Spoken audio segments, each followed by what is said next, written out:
Birində 50 manata, başqa birində isə 60 manata iCloud-a düşən telefonun çıxarılacağı yazılıb. Son dövrlər sosial şəbəkələrdə bu cür səhifələrin sayı artır. Elanlarda koda düşmüş və ya parolu bilinməyən Apple telefon və planşet istifadəçilərinə iCloud-ların sındırılacağı vədləri verilir. Bu isə başqasının telefonunu cəmi 50 manata özünkiləşdirməyin mümkün ola biləcəyini göstərir. Uzun illərdir proqramçı işləyən Müşfiq Şıxəliyev deyir ki, sözgedən cihazlarda iCloud-un sındırılması heç vaxt mümkün deyil. Yəni insanlar bu kimi vədlərə inanmamalıdırlar. Həmin şəxslər, yenə deyirəm, ancaq insanları aldatmaq məqsədi, pul qazanmaq məqsədi güdürlər və mən belə deyərdim ki, insanlar elə yeri yurdu bəlli olmayan, ancaq sosial şəbəkədə özünü reklam eləyən belə deyək, insanlardır və biz dəfələrlə onu şahidi olmuşuq ki, onlar dəfələrlə insanları aldadıblar.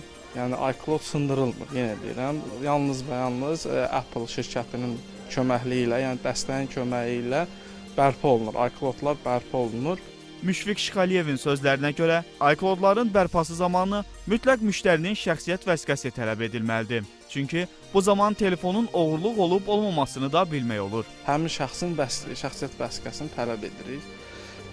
Plus telefon iCloud-una baxırıq. Əgər iCloud menyudadırsa, parol unudulubsa, biz iCloud-un kimə aid olduğunu baxırıq, görürük ki, yəni kimin aiddir. Vəsiqə ilə uyğunlaşdırır. Ola bilir ki, ailə üzvü olsun, yaxınlarının hər hansı bir, yəni o təsdiqlənirsə, bəli, biz onu Apple şirkətinə sorğu göndəririk və o şirkətin köməyi ilə, dəstəyi ilə biz onu bərpa eləyirik. Mütəxəssis deyir ki, cihazda iCloud-u açdıran zaman insanlar mütləq bəzi nüanslara diqqət etməlidirlər. Çalışanlar mütləq öz adlarını olsun və tələb eləsinlər.